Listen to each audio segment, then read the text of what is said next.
哇！咁快又忙完呢個全運會啦，都唔經唔覺啦，差不多成個月啦。咁佢終於咧，即係叫做有啲時間開箱一下自己想買嘅嘢啦。上次開箱完隻 Stronger 啦，咁其實今個月咧仲有呢一隻，就係幪面超人新一號榮光超和 Rider Edition， 仲有就係新旋風號。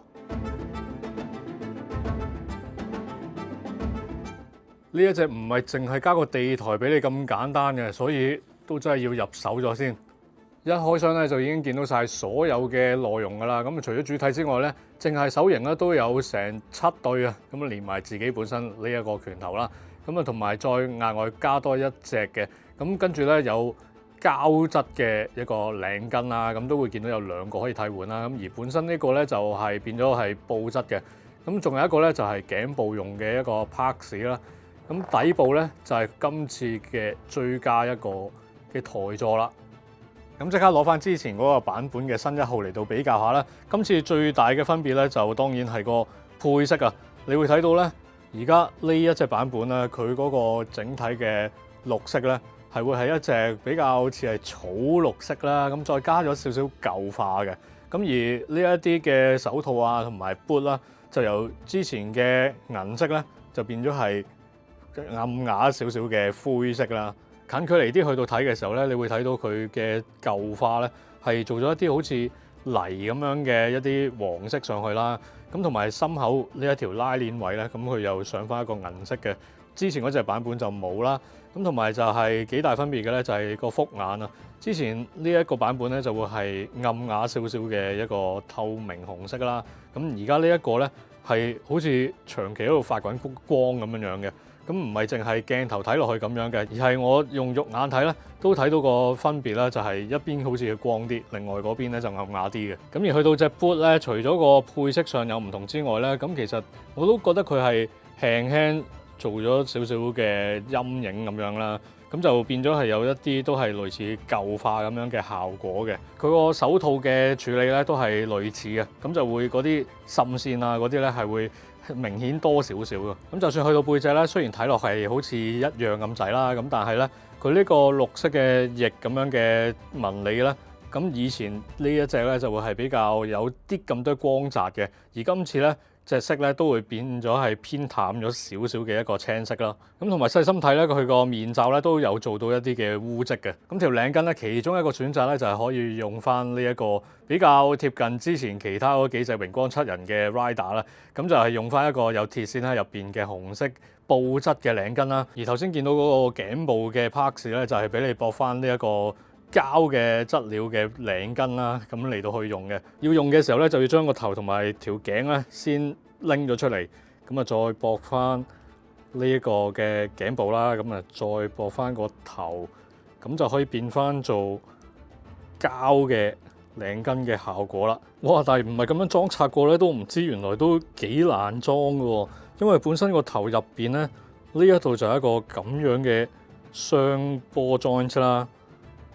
跟住咧，先至再篤落條頸度。咁喺呢一個位置咧，即係你要咁樣食到個力去將個頭握翻落去咧，哇！原來係幾麻煩下嘅，所以就都有少少放棄。咁啊，既然買得呢個版本，我諗都冇乜師兄會係想用翻呢一個膠素質嘅一個領巾㗎啦。咁啊，不如我哋都係用翻頭先嗰個布質嘅算數啦，係咪？可動嚟講咧，今次就唔浪費太多時間去試啦，因為基本上咧都可以肯定同之前嗰個版本咧都係同一個模具嚟㗎啦。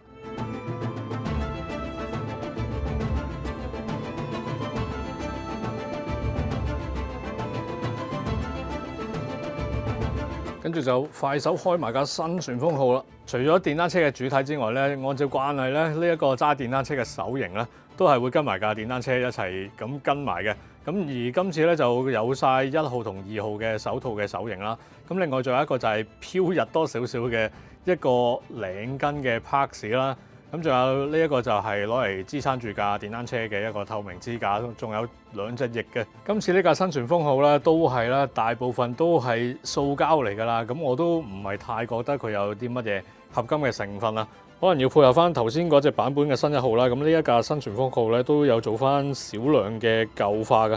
咁主要就係一啲濺起咗啲泥嘅一啲咁樣嘅污跡啊咁樣啦。咁但係我覺得咧，其實要做啊，不如真係做多少少啦。尤其是咧，好似呢啲死氣喉咁樣嘅部分咧，咁啊完全係冇任何舊化，呢個位係特別乾淨嘅喎。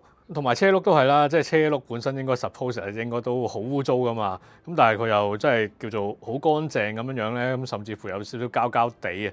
呢個位啊，我覺得係真係可以做得好啲咯。咁電單車上邊一啲小細節啦，當然都有啦。咁同埋就係個後轆咧，都有一個嘅避震，即係一個彈弓喺度嘅。儀錶板咧有細節嘅，咁啊，但係就係普通嘅貼紙嘢嚟嘅啫。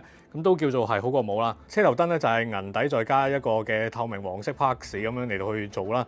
咁同埋咧，有朋友都覺得佢個擋風玻璃好似真係偏扁平多咗少少啊，咁同原設定好似爭啲啦。咁但係我自己就覺得都還好嘅。咁樣睇咧，人同車個比例咧都 OK 嘅。咁但係當然最重要嗰樣嘢咧就係揸上去嘅時候咧，嗰個嘅 pose 靚唔靚仔啦。擺咗隻新1號上去之後咧，嗰個狀態就係咁樣啦。要佢好安穩咁樣坐喺個 seat 位度咧，都仍然係有啲難度嘅。咁但係正面睇咧，其實都還好啦。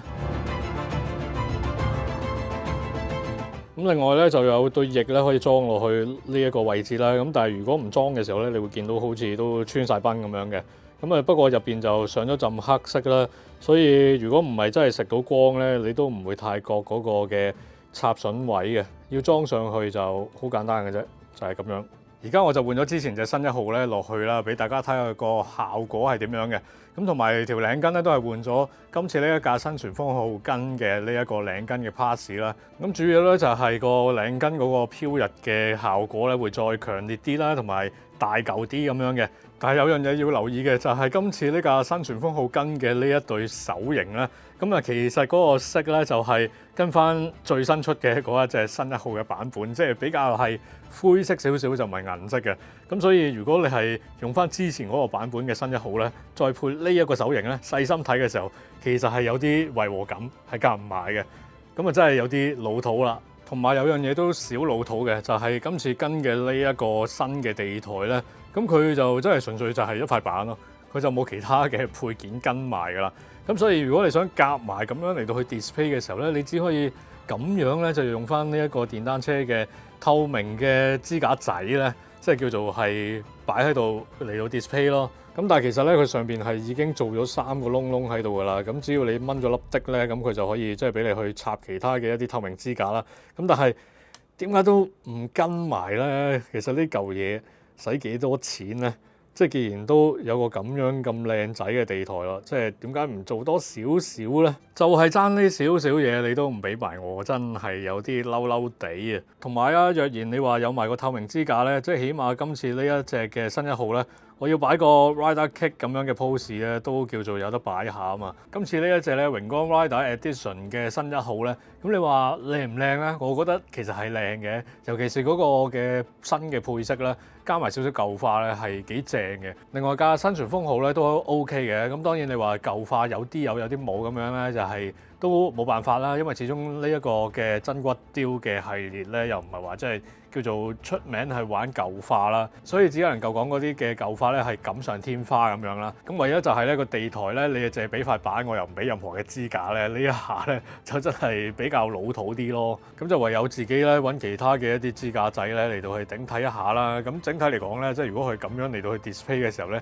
都正嘅。咁啱啱先出完隻 Stronger 咧，而家咧又由一隻新1號咧，又再出過另外一個嘅榮光 Rider Edition 啊。咁啊，即係之後咧又有 V3啦，咁其他嗰啲會唔會又另外出多個 version 咧？都真係好難講啊！咁會唔會再咁樣儲多 set 另外一個 version 嘅榮光之7人咧？咁我諗都真係要再睇下其他嗰幾隻咧會出成點啦。咁今次玩住咁多先啦，我哋下條片再見啦。